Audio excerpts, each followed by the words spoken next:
standard network rate message. Go to gbnews.com/win. Entries start at £2.50. Call 0903 686 3232. Calls cost £2.50 plus your network access charge. Or post your name and number to GB16 PO Box 8690 Derby DE1 9TT. UK only. Entrance must be 18 or over. Lines close at 4 p.m. on the 31st of October. Please check the closing time if listening or watching on demand. Westminster's full of talk, but out here, it's the real world. Am I allowed to talk then? No, that's it. This is where it matters. Real people and real lives. That's what politics is all about. The fact is Trump made a good start. No. Straight answers, no spin, and just a couple of pints. How many fingers have I got up? About 10. So join me for Lee Anderson's Real World every Friday at 7 p.m. only on GB News. The People's Channel, Britain's news channel.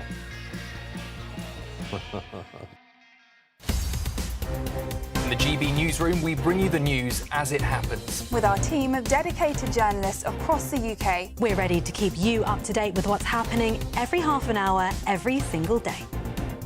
Bulletins here on GB News. The People's Channel. Britain's news channel.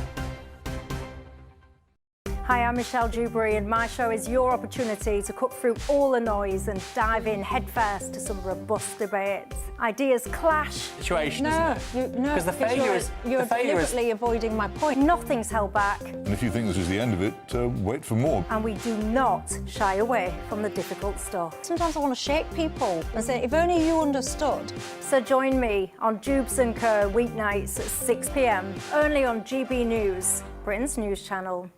Westminster, the ultimate clique. And you're fighting like rats in a sack. But here on the Camilla Tominey Show, we ask the questions the establishment media is too scared to ask. OK, let me ask you a straight question, because I know you're a straight-talking politician. Whether it's net zero, illegal immigration or law and order, nothing is off limits. You had the power then.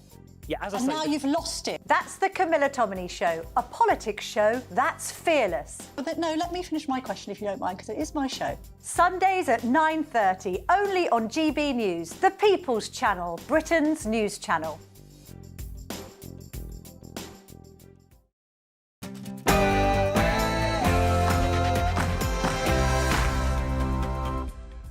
Welcome along to Patrick Christys Tonight, late edition. Breaking right now, a deadly terror attack in Manchester by a Syrian man.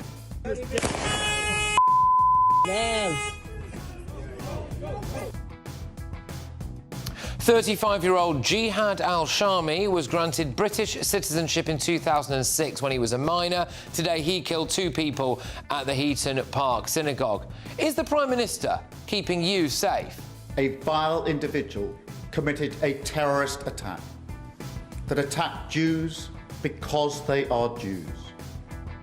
Well, let's see how some of the front pages are dealing with it. Terrorist kills 2 people at Manchester synagogue. That's The Guardian. They say 4 others badly hurt. However, the suspect was shot dead at the scene by police just 7 minutes after they were alerted to the incident. Well done to the police. Can confirm that 2 members of our Jewish community have sadly died as a result of this attack. Yeah, there you go. Look, synagogue knife killer, 2 killed in horror on Jewish Holy Day. And the Star have chosen to go for arguably the more graphic picture, which is the dead body of the jihadi, called Jihad, and the bomb disposal man hovering over him, showing the bravery of those people, but also, of course, the bravery of the rabbi as well, who stepped in, not knowing whether or not that bomb was real or fake. As you can expect, it's dominated all the front pages, so we'll be bringing you all the latest on this dark day, sadly, in our history. But always going to be asking, are you surprised? The only solution is jihad by the armies of the Muslim countries.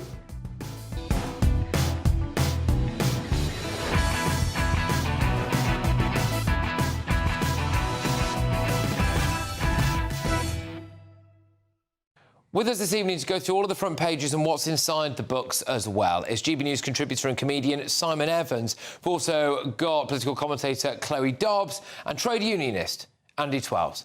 Now, though, it's those headlines with Katie.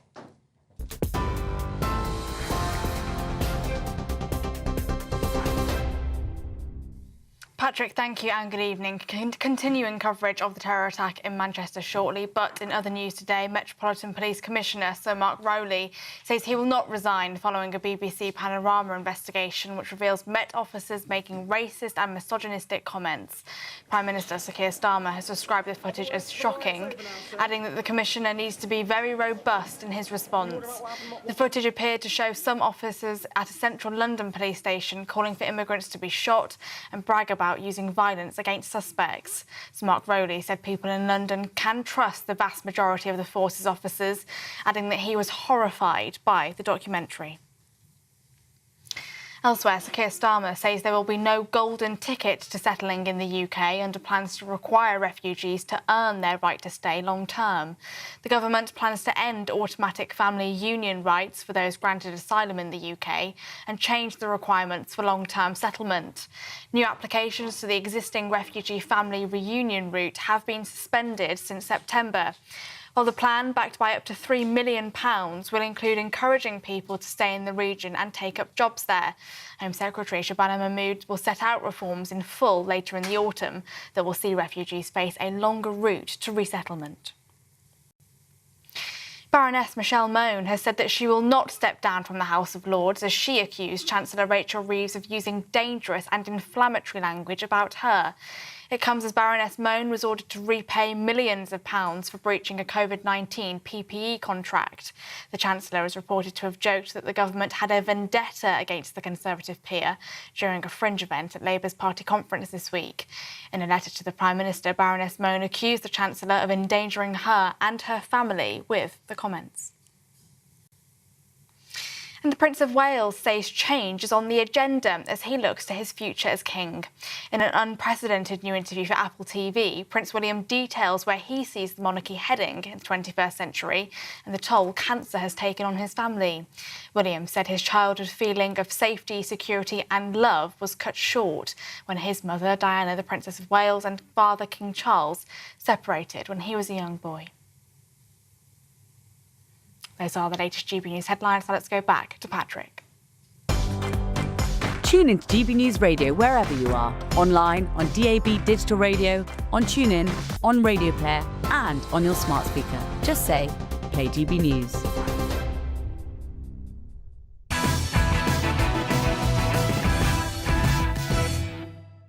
Welcome along. Let's give you the very first of Friday's newspaper front pages, starting with The Times. Terror on Yom Kippur. They've gone for a montage of different pictures there. The terrorists standing up there through the railings of that gate, followed by one of him on the floor, the bomb disposal unit hovering over him. The Guardian. Terrorist kills 2 people at Manchester synagogue. So obviously playing it very, very straight there, aren't they? The Guardian. If we whiz ourselves on now to the I paper, bravery of rabbi and worshippers saves many lives. And I'm actually glad that one of the national newspapers has led with this, because this is a story that I think we'll be hearing a lot of tomorrow, which is a hero security guard praised for stopping the knifeman outside the entrance. You know, every single synagogue or Jewish school or whatever, you know, there are these people who are not a million miles away from kind of you and me, really. We're not allowed to carry weapons in this country. They're not allowed to arm themselves. They're not allowed to carry a knife for protection, all of that stuff. So they go into those security jobs knowing that a day like today could come, armed with nothing more than their quick wit and their fists. So the Telegraph, Israel blames Starmer after synagogue rampage. Now that is a bad headline for Sir Keir Starmer. I can understand why Israel have done it, obviously, not least because he decided very recently to recognise a Palestinian state with Hamas still in charge of the Gaza Strip. But I believe it's the Israeli Foreign Minister who has blamed Sir Keir Starmer. So that's definitely going to be a talking point for us. The Daily Mail. He was an Islamic terrorist. To be fair on the Daily Mail, actually, they went over the top on this first. They were the first online outlet, I think, to say that he was an Islamic terrorist. I don't know whether they took a punt there and got lucky, but again, there were signs, weren't there? There was a bearded, Syrian-looking man outside a synagogue carrying a bloodied knife and a fake bomb. And it turned out that shock horror, he was a Syrian man who was a jihadi, and he turned out to be called Jihad as well. So there you go. The Daily Mail's top bit, though, is interesting. Basically, the blame game's on, isn't it? So from woke police chiefs to left-wing politicians, the list of the killers, enablers is legion. They should have blood on their consciences. We will talk about that. The Metro, face of hatred, which actually is the top bit, and obviously that's his face. The picture below is definitely not the faces of hatred they're talking about. They are some of the locals who have been part of this community and caught up, devastated, crying into each other's arms. The Mirror, terror at the synagogue. The Express, terror on the holiest day. Oh, and actually, yes, thank you very much to my producers for thinking of this. This is the Manchester Evening News. Grief and anger on Yom Kippur. And they've chosen to furnish the article with a large picture. In fact, they've gone for a full picture front page. And it is grieving members of the local Jewish community outside or on the road outside that synagogue with their arms around each other. And you can tell, although the pictures from behind, that obviously they are incredibly emotional. So there you go. Right, let's get the thoughts of my panel. Trying to pick a paper to start with, really. Let's go with the Daily Mail. Just go with the Daily Mail. OK, this guy was an Islamic terrorist. Does it annoy you, Simon, that he's described as a Brit? I get that he's got a British passport. He was born in Syria. He's from Syria. His family's from Syria. He's moved over here.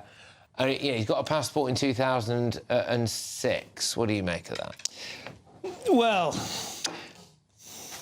I don't know how relevant it is, but it is obviously currently an ongoing conversation which is getting more heated. It's getting more traction on the national consciousness, the degree to which ethno-nationalism, which is not something that I grew up knowing anything about or ever thought was part of the British conscience or the British political debate, is starting to rear its head. And I think cases like this are part of why some people are starting to feel a bit more protective about their national identity, in the same way that we did when we saw 15 men described as Oxford men, after the grooming gang scandals. And you think there's an element missing here in the description. It's not to say that it's necessarily inaccurate, but it's insufficient.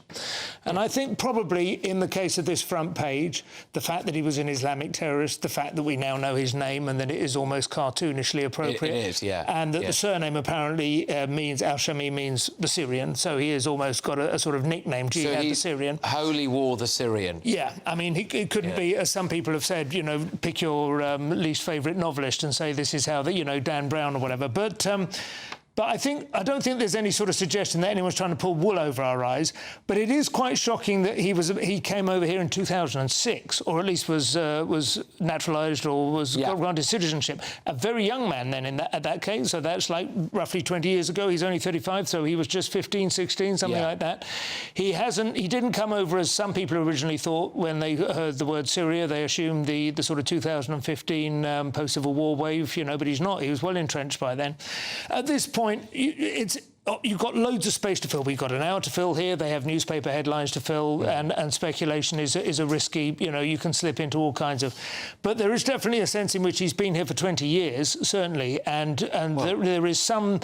It's not to exculpate the international situation, but it is to ask what Britain could be doing better to make sure that people don't go down this route. That's exactly the point. And Chloe, that is a concerning aspect of this, isn't it? So there's a man here who we've obviously allowed in, or allowed his mum and dad in. He's come with them, and he's had most of his life in Britain, in Manchester, which is an area that, I mean, there would be, it's not like he's the only kind of Syrian in the community. I mean, that part of Manchester, he won't feel excluded from anything. I would have thought there's plenty of people exactly around that area who look exactly like him, or speak the same language as him, who'll feel part of a community, who has then gone on and done this. So what's going wrong in Britain here, do you think? So, first of all, the thing that jumps out to me is the name. So when the Home Office decided to allow him and his parents to come here, would they not think a parent that names their child Jihad may be a little bit of a red flag? Maybe we should reconsider that. And where that worries me is I think maybe some indoctrination may have come from the parents. I mean, we know it's absolute textbook with organisations like ISIS, like Hamas, that the way that they make sure that it's passed down through generations, regardless of whether some leaders get killed, is they make sure that the mothers indoctrinate the children from a very, very tiny age at home. So that could be what happened, or it could be other people not in his family in this country have radicalised him. I don't know, but I just think, why on earth would you allow people into the country and give them a passport if they're the kind of people that name their children jihad? I know it's hard to know if we're trying to help people and bring refugees here. You can't possibly know all their background. But would that not jump out to you if you were the person putting the rubber stamp on that? I think, you know, to your average Brit, it stands out, doesn't it? I mean, it's the kind of thing where, again, you think, well, you know, there were signs, maybe. There's that famous communique issued by the Metropolitan Police. I think it was a couple of years ago. I can't remember exactly when. They said the word jihad has many meanings in Islamic tradition, and obviously for many of us it means armed struggle, but actually it can mean the struggle with one's conscience. It might be like calling him pilgrim, as far as they're concerned. We got that clip. Sorry, we played it in the menu, and it was of that time that Simon's mentioned now, where they were calling for jihad on the streets of Britain. I don't know if we might be able to play that. It's Hizb ut-Tahrir, which are now a banned terrorist organisation. The same Hizb ut-Tahrir that Sir Keir Starmer did represent when they took Germany to the ECHR to prevent them from being a banned Islamist organisation. Here's this clip. The only solution is jihad by the armies of the Muslim countries. Yeah, so there you go. And the police made all sorts of excuses for that, didn't they? Because jihad's got many meanings, many contexts. You know, here we are again. I mean, I'm sure it does, because it's a translated word. Do you know what I mean? Whenever you're transcribing words, I'm sure it does have different meanings. I think, you know, looking at that kind of Daily Mail front page, I don't think it's particularly respectful to anyone. The Little John top there, from woke police chiefs to left-wing politicians, you know, I don't think we should be trying to use this political kind of point scoring the day that a terrorist attack has happened. I think it's quite disrespectful to the victims, the families of the victims. I get that you have to be respectful to the victims. I get that, but I do think that when things like this happen, we have to think, what are the long-term causes of this? Because I think when we had recently the anniversary of the 7/7 bombings, I think a lot of people reflected and thought, we've learned nothing since that happened. We need to actually get to the root cause of this, not just have Keir Starmer come out and say, oh, we'll give you some more security, but not actually deal with the problem. I think it's quite ironic, because over the last couple of days you've had Nigel Farage and Reform and the right going, words of violence, we shouldn't be inciting hatred against our politicians because they're so sensitive. Now the Daily Mail has come out and said that left-wing politicians and members of the police force have blood on their consciences. Well, let's discuss that. What do you make of that, Simon? Do you think that's inappropriate from the Daily Mail? Because I suppose there is the discussion, and we'll maybe go into this a little bit more when we do the Telegraph's front page, like Israel blaming Starmer. But do you think the Mail is right to do this? You know, pinning it on left-wing politicians and... Given that Little John's a columnist, and we all know what kind of columnist and his backstory, I'm not surprised. He probably has a go-to list of people that he would blame for this sort of thing, and I don't suppose he's had to go through an enormously complex intellectual or moral process to come up with a solution that he thinks who's to blame. I don't know that it's disrespectful. It's just par for the course, really, for a tabloid columnist to you know, pick his hate list, his watch list of who the chief villains have been in the British public place for the last 20 years. I don't know necessarily whether you can blame woke police chiefs for this, because I do think it is... We do need to try and find out exactly what radicalised this man. Also, in credit to the police, they got there in 7 minutes. The armed police, fantastic. They did a fantastic job, and the Mail have come out saying that it's their fault. Well, I mean, come on. I think they're referring to protests that happen every Saturday there. I will agree that the language is not the language that I would have chosen, but my point still stands that I do think we need to reflect on long-term causes.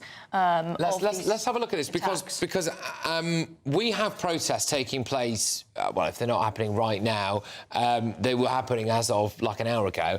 This is one of the ones from London. So we'd also played you. I'm hoping we might be able to get this. We played it at the top of my 9 p.m. monologue, which was a clip from Leeds this evening, where they were banging drums and singing "Death, Death to the IDF." That was tonight. There's also ones from Leicester, and there's ones from Manchester as well, believe it or not. So when the Daily Mail's front page is saying from woke police chiefs that have allowed this to happen, is this the kind of stuff we're talking about, where protests where we've seen Adolf Hitler placards, people coming out with the Hamas paragliders stuck to their back, chants about death and killing Jews and all of that happening. Is that what they're talking about? That they've emboldened the kind of behaviour we saw today, Chloe?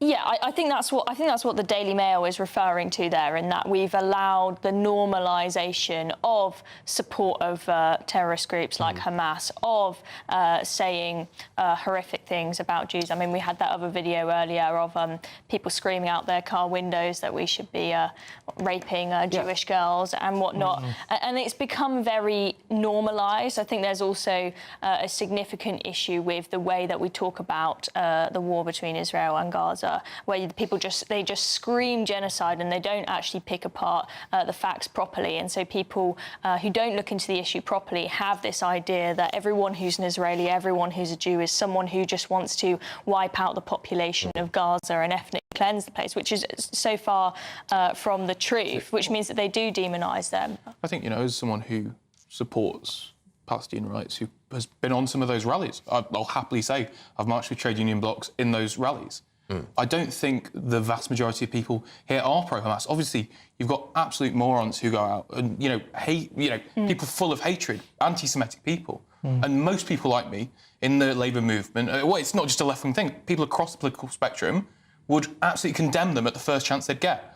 I don't see the equivocation of protesting for Palestine and then also mourning a terrorist attack on a synagogue as kind of two separate things that can't be the same thing. Sorry, you don't see why it might be distasteful that there's people out protesting. Oh, absolutely. I think it's distasteful that they've done it tonight. I think, as with the Daily Mail, I think it's disrespectful to the community and the victims. Absolutely. I think the last 2 years... It's never going to stop, was it? I mean, the protests are to do with the flotilla and so on, aren't they? Right? This is what... And I very much doubt whether the killer has timed his attack. This is obviously around Yom Kippur, but it's also the arrival of the flotilla is around Yom Kippur.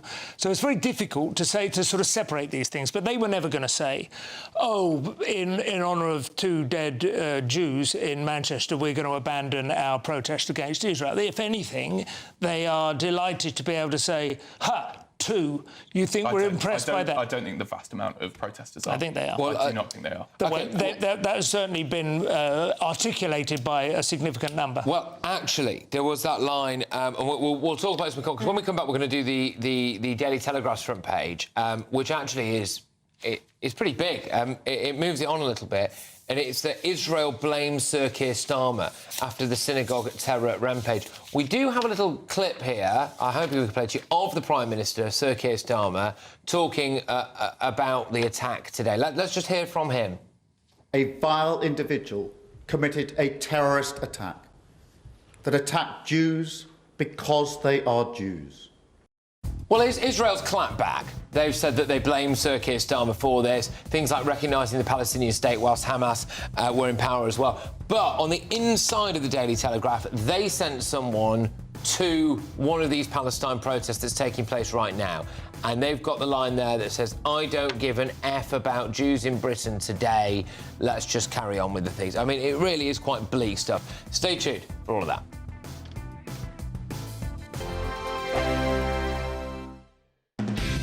Decisions made in Washington aren't just shaping America, they're shaping Britain too.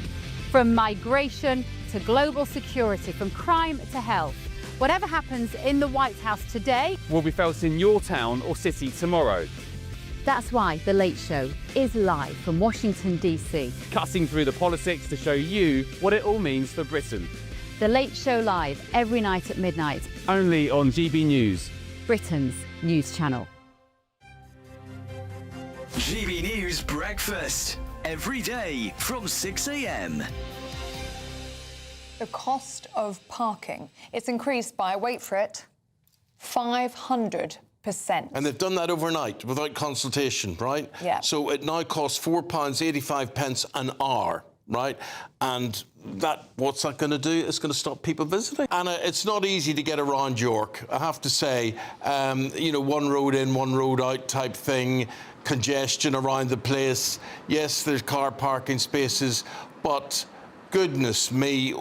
I mean, this is obviously very, very controversial. These are the sort of taxes, indirect taxes, that come on all of us. It's now going to cost us so much money just to get there, just to see there. Tell us more. That's right, Eamon, and the City of York Council have introduced this to try and reduce congestion, to try and get more people on buses, more people cycling to go shopping. But of course, that infrastructure hasn't been put in place. There's not been extra buses put on. There's not been extra bike racks for people to park. And certainly when you're doing a shop, a lot of the shops here are greengrocers, butchers. How are you going to carry all that on a bike? I'd like to introduce you to Karen now. She's just come to pay for parking, expecting that it was going to be 80p. How do you feel when you've just seen this price rise today? I am really annoyed. I've come out with enough money to pay basically for 2 hours. I'm having my hair done, which then, knowing now that this is, say, triple what it would have been, then my online payment isn't working. So I'm effectively not able to pay, which is really, really, really annoying. GB News, the People's Channel.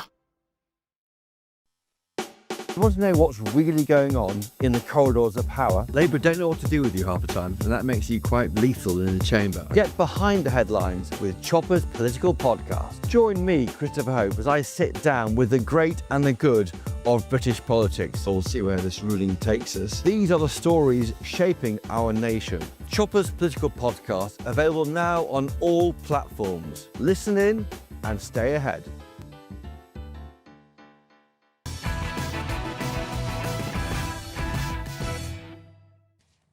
Welcome back to Late Edition. In a second, we're just going to be zoning in on the Daily Telegraph's front page, which is that Israel blames Starmer after the synagogue terror rampage. Here's what Sir Keir Starmer said 2 weeks ago. As Prime Minister of this great country, that the United Kingdom formally recognises the state of Palestine. And here is what he said today. A vile individual committed a terrorist attack that attacked Jews because they are Jews. Right, let's deal with this Telegraph front page then. Israel blames Starmer after synagogue terror rampage. I believe this is Israel's foreign minister. Chloe, what do you make of this? It is quite a bad headline, at least, for the Prime Minister. Yes, I mean, they have spun it a little bit because I believe they said along the lines of Starmer failed to curb a rising wave of anti-Semitism. So they're not exactly saying that he is solely to blame for this, but that he may have contributed to this era where support of terror groups is normalised and hatred for Israelis and Jews is normalised. And I do think, we just looked at the clip of him announcing that he's going to recognise Palestine as a state. That, to me, that was rewarding terrorists. That was normalising support for Hamas. And what absolutely infuriated me was the fact that when he announced that, he put all the blame on Israel. He says, we will not, Israel needs to agree to a peace deal. We've currently got a peace deal on the table that Hamas are not bothering to agree to. He said Israel needs to allow the UN to continue distributing aid, all whilst there was a huge pile of aid sitting and rotting in the sun that the Israelis had let in, but the UN hadn't bothered to pick up, and that is shown on the figures. That is shown on the figures on the UN's tracking dashboard. Right, it was just complete lies, and the lies really contribute to this. Yeah. Okay. I'll bring you in on this, Simon. I mean, I suppose taking the broader point here, which is that a lot of Labour MPs have been on some of these marches. A lot of them have spoken at them. There's also ones that are linked to the Labour Party, obviously former Labour leader Jeremy Corbyn, for example, Diane Abbott, Zara Sultana, who until recently was in the Labour Party. Is it going to be difficult? But Shabana Mahmood, our Home Secretary, has been on these marches. Is it going to be difficult for Labour now to try to absolve themselves of any, not necessarily blame for this attack, but being in some ways emboldening people? Well, I don't know if they've emboldened anti-Semitism, but obviously it's been an undercurrent to Labour's calculations for probably over a decade now that they need to, that Islam is a rising force in British politics. They've seen how easily they can lose them to the Green Party, supposedly, as a sort of shell for sectarian single-issue politics at the last election, and they have a massively difficult, challenging calculation to make, and was to some extent wrong-footed as well by David Cameron's introduction of a number of different MPs of colour into his cabinet, in 2015. But there's there's a taint with Starmer's long-term record. I think it is a little bit rich for Israel or anyone to suggest that recognising the Palestinian state would be behind this.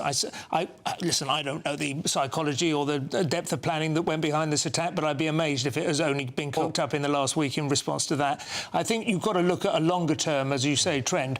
And Starmer did serve in Corbyn's cabinet, of course. Well, yes, exactly. There is another point here, I wonder, which is that if we're obviously dealing with a jihadi nutter here, of which, unfortunately, there are rather a lot in Britain, as it turns out. But there's also, imagine it, a heck of a lot in the Middle East, and probably quite a lot in Gaza. And if you think that this bloke has lived in Britain for the best part of 20 years and has still gone on to commit this kind of attack, is this why Israel is so keen to just obliterate Hamas? Because they think that Gaza is full of people, not everyone, I'm not saying that, but Gaza is full of people who think a bit like this guy. I mean, I back Israel's attempts and, actions to get Hamas when they are actually getting Hamas. But the issue is they're really not. Even by Israel's own figures, as of May, 53,000 Palestinians had been killed. Only 8,900 were Hamas officials. Like, when you're dealing with that kind of devastation, that's an 80%, 83% civilian casualty rate. Why are you putting the blame on Israel for that? Because they're not actually targeting Hamas, they're committing a genocide in Gaza. No. They are. Typical lefty, just using the word genocide rather than actually... Is the United Nations... If they wanted to commit a genocide, they could have done it in 5 minutes. Hamas are the ones who choose... Hamas are the ones who are happy to see their own civilians killed because they hide behind them and use them as a shield. Hamas are a terrorist organisation. Israel are a country. They are the ones that genocide in Gaza. No, it's not. An 83% civilian kill rate. Do you understand what genocide is? Yeah, I absolutely do, and so do the UN, who have defined it as a genocide. They've said Israel are targeting Hamas, and they put their own IDF soldiers in danger to go round house to house to try to get the Gazans to leave. They leaflet and all sorts. What was the percentage civilian kill rate on October the 7th? Okay. Well, yeah, they're a terrorist organisation. Well, yeah, no one's defending Hamas. How many people Patrick, have died? I'm not sat here defending Hamas. Chloe's sat here defending Israel. How many people have died? Do you know what I mean? That's the thing. Well, I don't know. I mean, look, an 83% civilian kill rate is appropriate? Do you think that sound? Yeah, these are the guys we should be backing and listening to on the front page of the Daily Telegraph. Do you think that's cool? I think the problem with saying that there's been that there is a deliberate and ongoing genocide, and this is why before you interrupt me, the problem with saying that stuff. When, by the way, I don't think that there is. Is that it can be seen to embolden a lot of people here, like this guy. And my biggest issue, and it will always be, I make no excuses for this because we are on a news channel called GBNews since pretty much day one after this, my biggest focus has been on what is this going to mean for Britain? And what is this going to mean for the streets of Britain? And it's stuff like this. Well, in that regard, in terms of your last question, is this why Israel want to obliterate Gaza? The question you should be asking, perhaps, is should we be offering any kind of safe haven to Gazans? I mean, that is an issue which is on the horizon. Well, I mean, my inclination is no, and I would rather reverse a huge amount of the influx that we've already seen. I think a large part of what Richard Littlejohn calls woke police chiefs is just the recognition, but the sheer weight of numbers that pour into London for these marches would be virtually uncontrollable if they attempted to do anything about it. I think the only way that we could ever morally refuse Gazan refugees is if we stop sending parts to planes that are bombing Gaza, if we're actively contributing to the refugee crisis in Gaza. To be honest, I would go... your terms are acceptable, as far as I'm concerned. I have no particular celebratory instincts as regards Britain's involvement in Afghanistan or Iraq or any of the destabilising wars which have taken place in the last 25 years and which seem to have unleashed this tide. And there is even some suspicion that some people are indifferent, if not actively in favour of the destabilisation. But I certainly accept those terms, yeah. Absolutely. Look, can I just bring you to it? I think we've got this. I hope we have. Yes, we do. It's a picture of Sir Keir Starmer, his wife, Rachel Reeves, and the now Foreign Secretary. That's right, isn't it? Oh, she is Foreign. Yeah, she is foreign Secretary. I nearly did that. No, it's Foreign Secretary, Yvette Cooper, former Home Secretary, in a North London synagogue this evening. So, is this virtue signalling, performative politics, or is this like a really good thing, Chloe? What do you think? I would say a bit of both. I mean, his wife is Jewish, so I think that this is something that he probably would have gone and done regardless of whether he was a politician. But I think he probably also recognises it would have been a bad look if he didn't do something like this today. Yeah, what do you think? I think there's two bits to it. Obviously, his wife and his kids are Jewish. Yep. So I imagine they go to synagogue a reasonable amount, particularly on big days like Yom Kippur.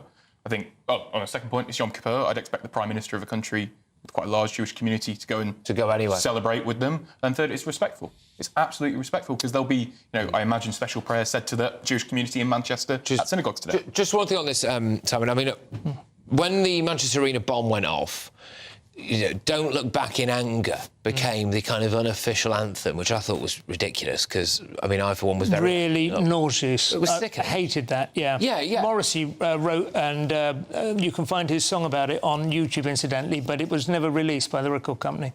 There are disputed reasons for that, but, yeah. Well, there you go. I will look back in anger till the day I die.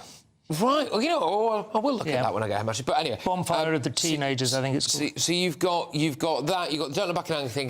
The diversity is our greatest strength stuff that we wheeled out. We won't let people who seek to divide us win. We've had a bit of that today, haven't we? And then we've kind of got Keir Starmer coming out, going to the synagogue and think, I don't know, Have we just dusted off the old playbook that we wheel out every time that there's an attack like that? Well, it's early to say exactly how Manchester... But there is a sense, I think... It's early to say how Manchester will respond. There is a sense, and I think justified, that there is a concerted and coordinated effort to control spontaneous gestures of forgiveness and reconciliation after these events. Yeah. And they are in themselves quite nauseating. But on the other hand, it is true that a lot of the Islamist outrages of the last 20 years do literally seek to divide us. That is the tactic involved. So, all right.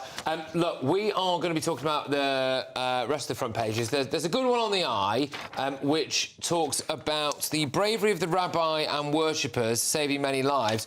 There's also, I think it might be the front page of the Sun, that is mentioning the speed with which the armed police officers got the phone call. There you go, 7 minutes of evil. So, look, 7 minutes too long, don't get me wrong. I mean, it's obviously absolutely sickening. However, it was somewhere in the region of 10 minutes from the police getting the phone call to the bloke being shot, which is a remarkable thing, and we are going to be talking about that, the response of both the people at the synagogue and also the armed officers shortly. But, of course, how do you feel at home about the pro-Palestine mob doing this today? Viva, viva Palestina! Viva, viva Palestina! Viva, viva Gaza! Viva, viva Gaza! We'll give you the very latest front pages when we come back. Evening, welcome to your latest weather update from the Met Office here on GB News. Pretty wet and windy tonight across the northwest, and tomorrow night could be a notch higher thanks to Storm Amy. That storm is brewing out in the Atlantic, still a way away, but intensifying as we go through the night. Ahead of it, tonight, this low is already causing some problems in western Scotland, Northern Ireland, some heavy rain here. This band of rain will then swing its way across England and Wales, so pretty much all of us will see some rain through the night, may get woken up by that, and the gusty winds moving in with it as well. With the wet and windy weather, it will be a warmer night compared to recent nights across the south. And then a bit of a respite into tomorrow, but Storm Amy isn't too far away, already starting to push in across Northern Ireland for tomorrow morning.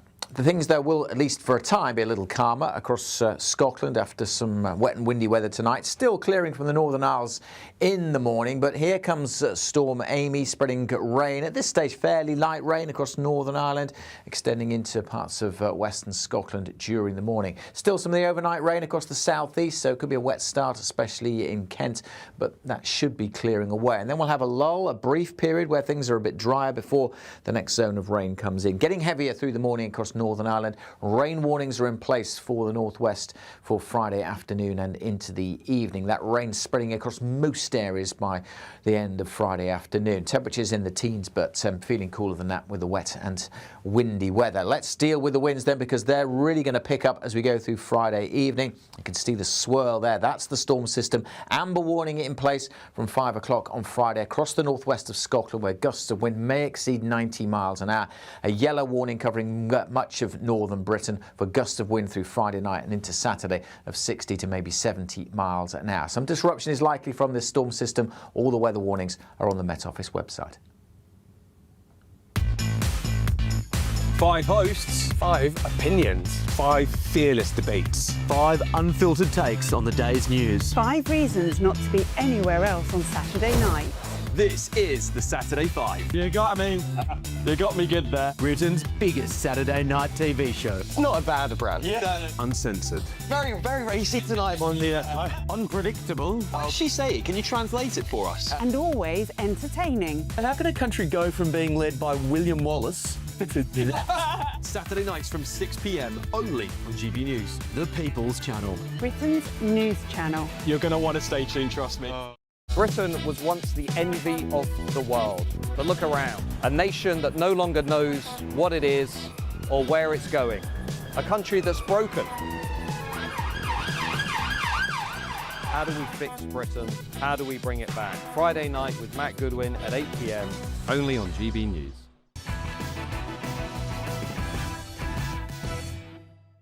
Welcome back to Late Edition. Now, shortly, we've got the bravery of the rabbi and the worshippers that's on the front of the I newspaper. The rabbi stepped in, barricaded people in that synagogue, saving countless lives, as well as, of course, the security guards, unarmed, may I ask. The front of the Sun, they go for the speed with which the armed police officers got on the scene and nullified that threat. So 2 good stories for us, good topics for us to get stuck into there.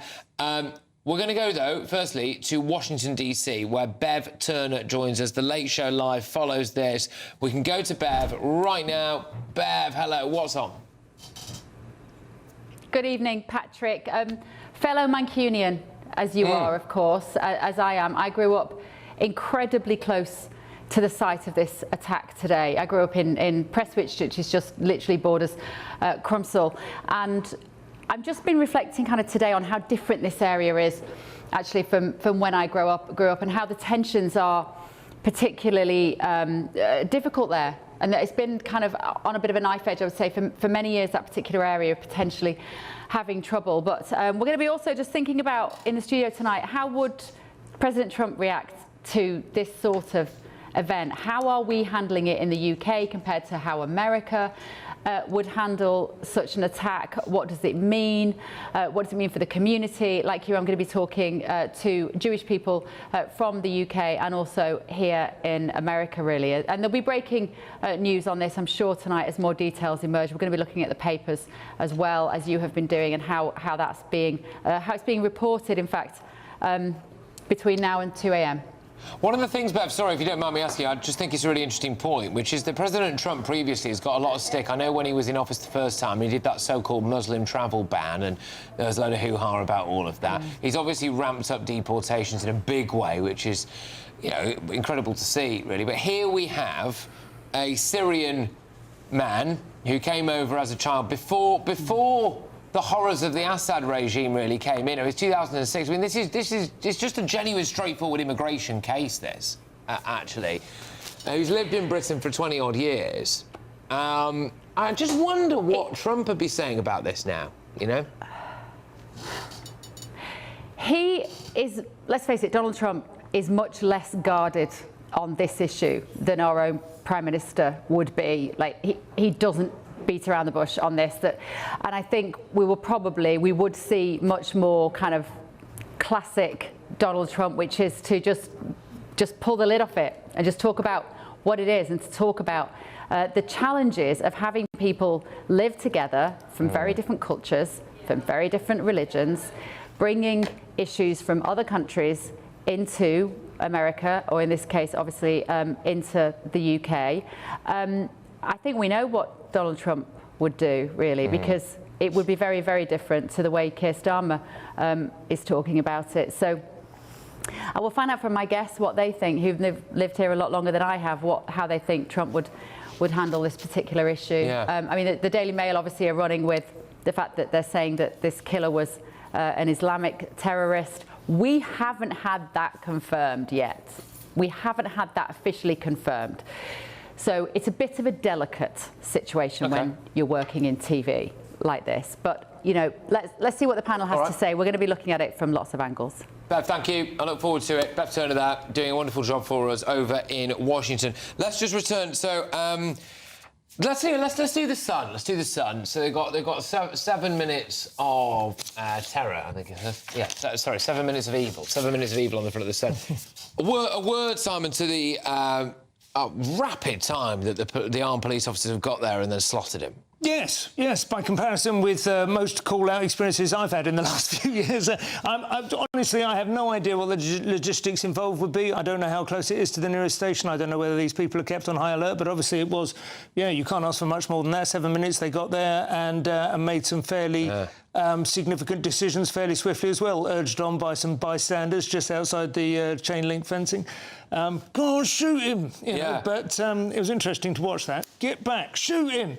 Yeah. You know, the heckler's veto. I mean, I couldn't believe the guy was still standing there filming. He's got a bomb, and I'm thinking, why aren't you running away? Yeah.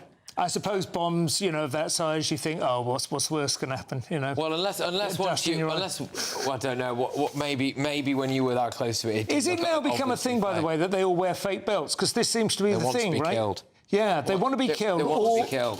Go on, what is it? I think the thing is, like, to credit, you know, the counter-terrorism police, they did a really big effort over the last decade of getting rid of the bomb makers. Yeah. Bombs are really quite hard to make. Right. Like, they did a big effort of just getting rid of those bomb makers because they were only like... And we've all seen 4 lions blowing up in the middle of a field. But there were only like 10 or 15 bomb makers in the UK. Right. So, like, they were, once you've got them because it's a really hard skill to learn. So I think probably that was why, because you know, me and all of us, we're going to look at that and go, oh God, that's a bomb. But then why... it looks the same. Why would you want... I mean, OK, is it just literally you want to be a martyr then? You think that's the idea? Well, if you watch them... Also a bit of leverage. Suicide by cop. If you go, oh, I'm going to blow us all up, you know, you're going to listen to the guy. If you watch some of the martyrdom videos that people have done in the past, so, like, for example, the 7/7 bombers and people like that, what happens in some of them is that they go for the full shaved head, because apparently that means something in their warped version of the religion. So there you go. And then they want death more than we love life. Yeah. And they'll say things like that. And so I think it's a security for them, as well as to inflict a little bit more fear in people while it's happening. It's also kind of a security thing for them that they know they'll be shot if they've got... Well, they think that their afterlife is going to be better than their life that they've lived on this planet. They think, if I'm a martyr and I die for this cause, I'll get my 72 virgins when I go into the afterlife. 72 figs. And I'll... Yes. Mistranslation. And I'll be closer to Allah in the afterlife. So they think if they are a martyr that is something to be proud of. And they are indoctrinated from a young age to be taught that martyrs are heroes. That's what you need to aspire to when you grow up. We don't know about the radicalisation yet, you know. We don't know about this. I'm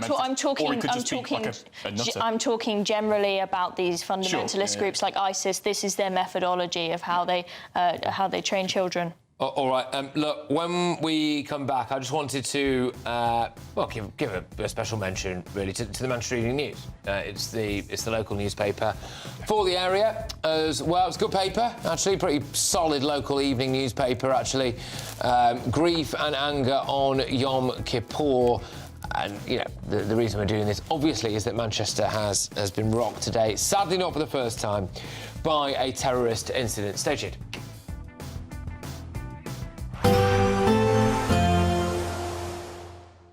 I forecast a perfect holiday in the sun. Weather looking good then? For sure, and no worries about our travel insurance. All Clear Travel Insurance sponsors GB News Travel Destinations forecast. Looking ahead to tomorrow across southern parts of Europe, and there is a lot of fine weather around, but not everywhere. The same band of rain that's been sweeping through today across the UK in association with Storm Amy is going to fringe into northwestern parts of Spain and Portugal, bringing some wet weather here. Elsewhere, Generally dry for most, but some heavy, showery bursts of rain likely across more eastern parts, particularly affecting Greece at times. Otherwise, it's looking largely fine into next week. All Clear Travel Insurance sponsors GB News Travel Destinations Forecast.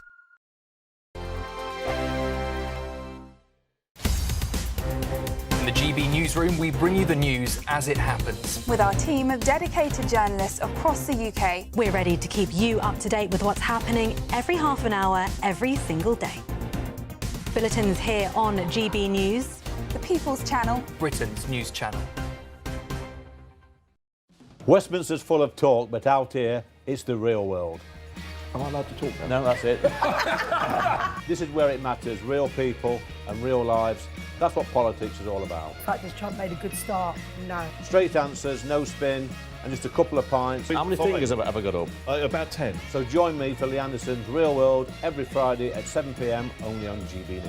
The People's Channel, Britain's news channel. You want to know what's really going on in the corridors of power? Labour don't know what to do with you half the time, and that makes you quite lethal in the chamber. Get behind the headlines with Chopper's political podcast. Join me, Christopher Hope, as I sit down with the great and the good of British politics. We'll see where this ruling takes us. These are the stories shaping our nation. Chopper's political podcast, available now on all platforms. Listen in and stay ahead. Decisions made in Washington aren't just shaping America, they're shaping Britain too. From migration to global security, from crime to health. Whatever happens in the White House today will be felt in your town or city tomorrow.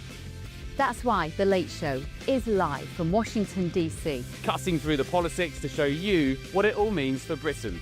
The Late Show live every night at midnight. Only on GB News, Britain's news channel.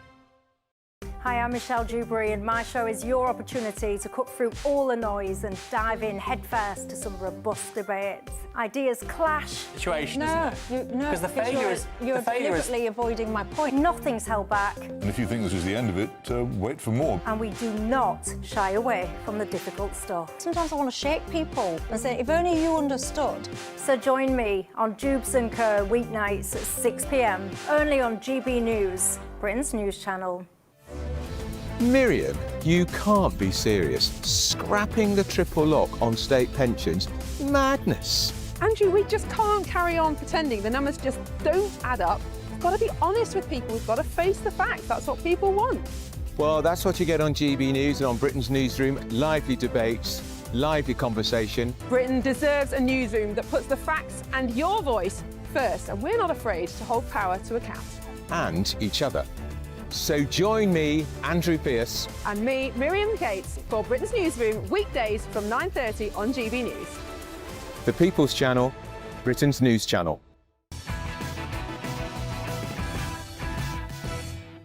It's very, very clear. Welcome back to Late Edition. Look, let's deal with the Manchester Evening News, if we can, because that's the local paper today. We don't normally do local papers here, but there's obviously a very, very good reason to do it today. They've gone for a different picture to what the Nationals have gone for. The Nationals have pretty much all gone for a picture of the terrorist, either alive or recently deceased.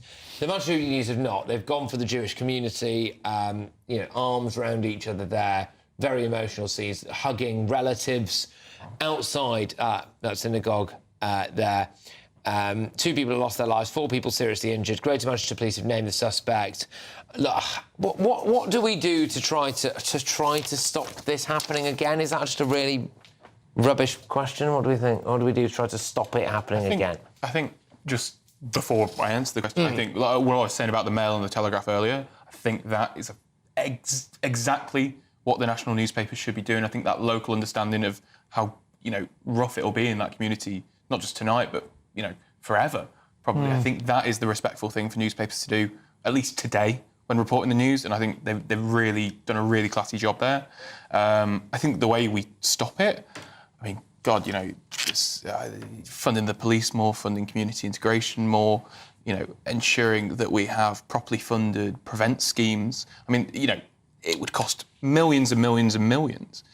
I mean, there have always been terrorist attacks. I mean, do you educate Jew hatred out of people? I mean, they're just going to the chief rabbi here. I mean, this is in the MEN. Well, you could stop importing it in quite such huge numbers. That would be a start. I think that would be a legitimate statement of intent, because it comes with people who have been raised with it, you know, and we are continuing to cultivate this blank slatist nonsense that, you know, you put your foot on the soil at Dover and you're English and you suddenly inherit all the British values. They cannot be educated an hour a week if you're going home and you're going to a madrasa and so on where it's being preached.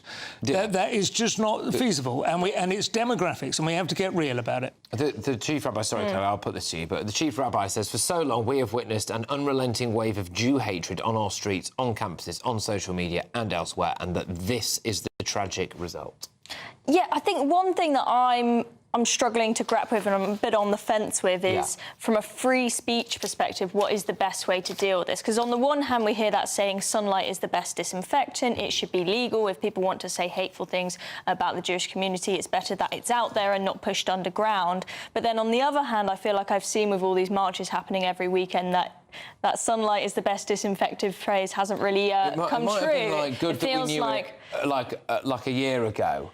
But then now it's still happening. Yeah, we know it, and it's actually just really evil. So the question is, should it be illegal to say those things? I don't know, but I think it's something we need to have a conversation about. But the thing that I am clear on is that we definitely need to have a good look at our immigration policy. And I know you said, Andy, we need to fund integration more. And yes, there are potentially more things we can do to de-radicalise people and to integrate people more in our communities. But I do think we've imported people at such a fast rate that we cannot have proper integration. We need to actually change the immigration policy in the first place. We still have to ensure the proper funding of our police forces. Over the last 15 years, we've got used to this ideology of austerity cuts in our public services. Before it was Islamic terrorists, it was the IRA. Well, no, I agree. What would you have done about the IRA? No, I agree. Oh, yeah, so we've got to take preventative measures. Can I just say, when it comes to funding police, I mean, I think it's ridiculous that we've ended up in a situation where we have had rapid population growth and our police forces have not kept up with that.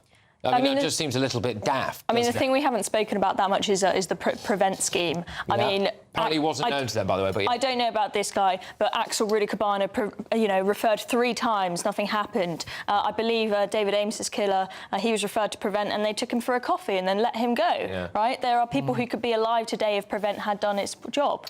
Absolutely. And Prevent particularly keen to try and find right-wing white nationalists to arrest and to sort of bolster the BBC Two and Netflix narrative that that's where the real threat is coming from. I don't think the two should be mutually exclusive, though. I think well, to some extent, if you've got limited resources, there will be a trade-off. But the thing is, I wish we did have proper resources. I wish the austerity agenda hadn't got it. But I don't think we should be going, well, white nationalists, Islamic nationalists bad. I think both of them are bad. One thing I will say, though, and just very quickly, so we'll round up the papers, is that I know that, after sometimes with, the Manchester Arena attack, there was this big push to make sure that no one said or did anything Islamophobic or Islamophobic. And I think, again, we look at this now, it's like, can we just deal with the real issue here, really, which is that there are a load of people out on the streets there that we've maybe imported who really do just hate the Jews, and, maybe we should just primarily be focusing on that for at least a bit. But anyway, right, obviously very heavy show tonight, everyone, and it's been a heavy 3 hours. So thank you to my panel. Not an easy night. Thank you to everybody watching and listening. Can I just give you a quick whiz through some of the newspapers as well? Like I've said, as you imagine, it's on all of the front pages. He was an Islamic terrorist. That's what the Mail say. The I go for the bravery of the rabbi. The Sun go for the speed of our armed forces. And terror at the synagogue, really, is on the Mirror. So all that. And the Telegraph, which is that Israel are blaming Sir Keir Starmer for a rise in anti-Semitism, at least partially. Let's go to Bev Turner for The Late Show Live.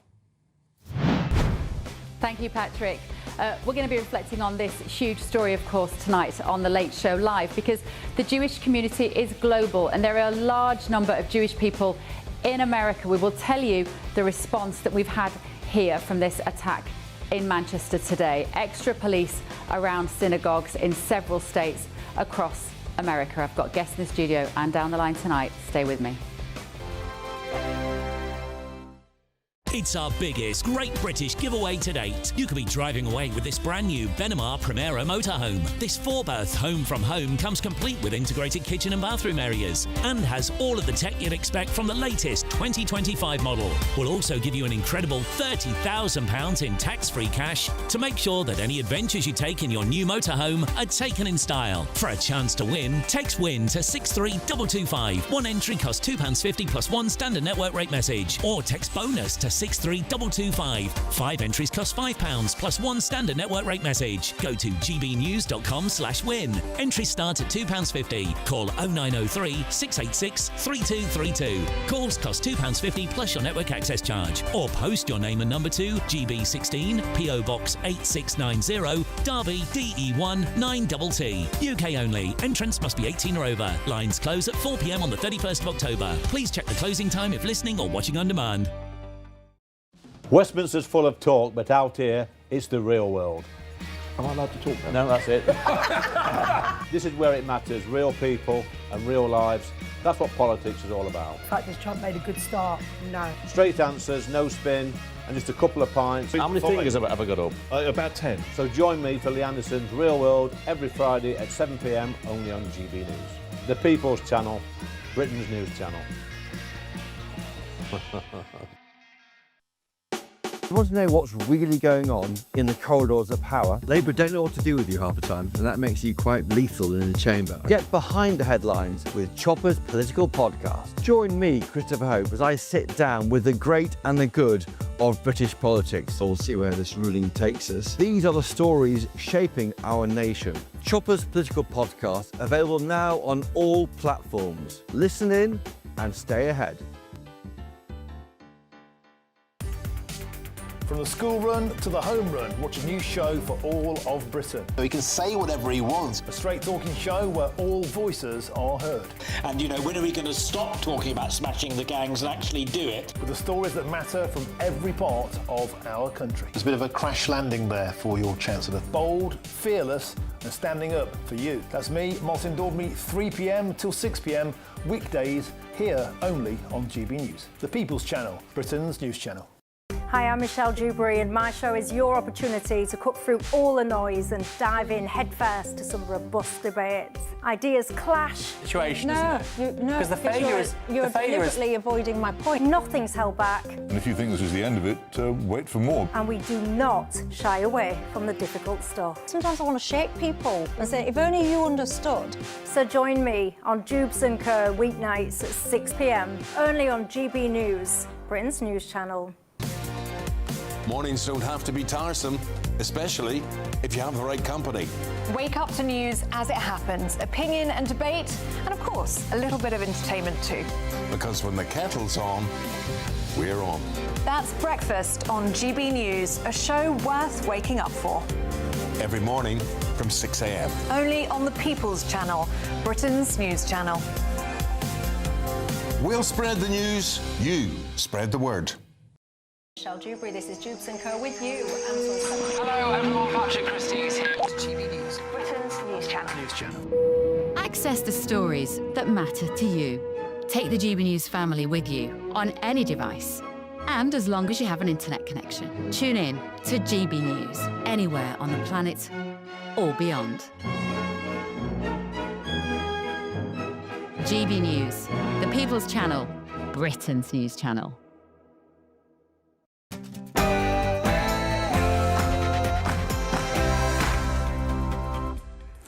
Terror on the streets of Manchester, quite literally the area in which I grew up. I will tell you all about it. And we're going to have the reaction from here, America.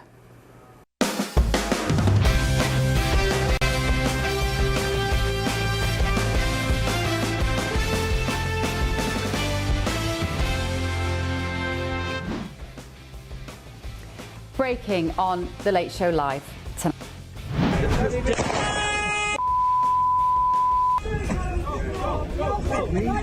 He's got bombs on him. 7 minutes that once again brought terror to Britain's streets. Earlier today, on Yom Kippur, the holiest day for the Jewish community, a vile individual committed a terrorist attack that attacked Jews, because they are Jews. Tonight, a warning from the Prime Minister. Hatred is on the rise in Britain and it cannot be ignored. And in breaking news, the attacker has been named as 35-year-old Jihad al-Shami. We're going to tell you a little more about this individual shortly.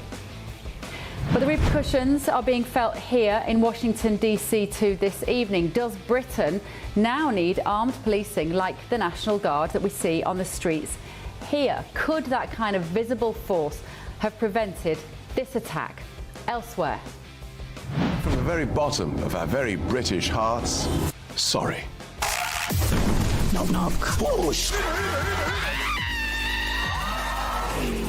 Now turn your dials to max inclusion.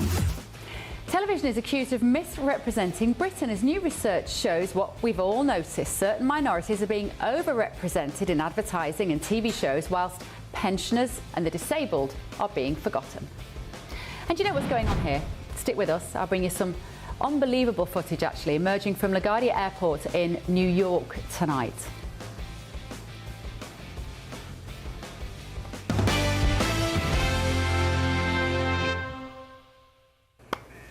Breaking tonight on The Late Show live on GB News. Police have declared this morning's attack on a Manchester synagogue a terrorist incident. Based on what we know, counter-terrorism policing has declared this as a terrorist incident. 2 worshippers are dead, 4 more are in hospital, and within minutes the suspect was shot dead by police.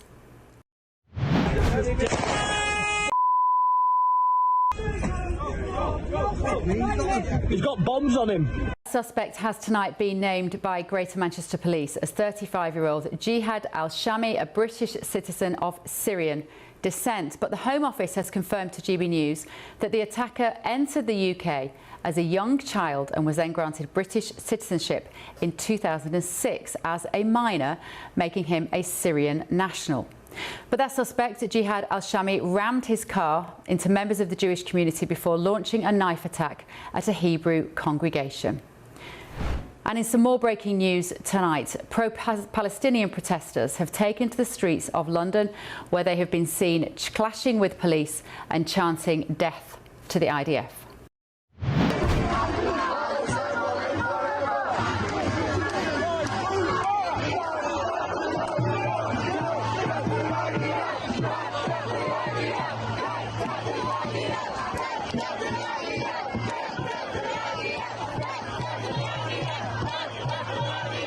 It's also being reported tonight that police have asked organisers of a pro-Palestine action protest to postpone so that resources can be used to protect Jewish and Muslim communities. But Defend Our Juries, which has been organising the protests in London, says that it intends to go ahead with its actions on Saturday, adding that it is up to the Met whether or not to prioritise arrests. Let me know your thoughts this evening, gbnews.com/your say. Let's get more, though, on this with the chairman of the National Jewish Assembly, Gary Mond, who's in our London studio. Good evening, Gary, or good morning there in London. Good to see you. It's a shame it's under these particular circumstances, isn't it? First of all, your reaction to this loss of life. It's absolutely horrendous, and my heart goes out to the families of those who are bereaved, and I wish those who are in hospital a refuah shalema, which is a Jewish expression for get well soon. Words fail me as to say how upset I am and how upset the Jewish community is as to what has happened today. And tell us about Yom Kippur, Gary. Why is today so special to the Jewish community? Yom Kippur is the Day of Atonement, when we atone for our sins over the past year, and we ask for forgiveness from those people whom we have wronged or we have been unkind to, and we will be sealed in the Book of Life for another year. And we're usually in synagogue from last night on the Kol Nidre, which is the night before Yom Kippur, and the whole of the day today, until about 7:30 this evening when Yom Kippur finished. That's why most Jews have not actually seen their phones or their computers until the early evening, didn't actually know what was going on. Just explain that to me, because we've been trying to get guests on this today, and it is very difficult because you don't use technology today, do you, as you say? So a lot of Jewish people will have just been seeing it for the first time this evening. That's absolutely correct. We don't use technology on Yom Kippur. I wasn't prepared to come on the show earlier in the day when I was first asked, but once it was after 7:30, then I'm free to behave as normal. Yeah. OK. And what was your reaction when you first saw this, Gary? My reaction was, like so many other Jews, that it was inevitable, that it's been a long time coming. We've seen such Jew hatred build up over the last 5 years or so.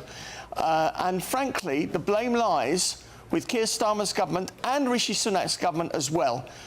What has been happening, particularly with the marches of hate, which are not really pro-Palestinian at all. They're actually anti-Semitic marches. If they were pro-Palestinian, those who were marching would have marched when Bashar Assad was massacring the Palestinian population.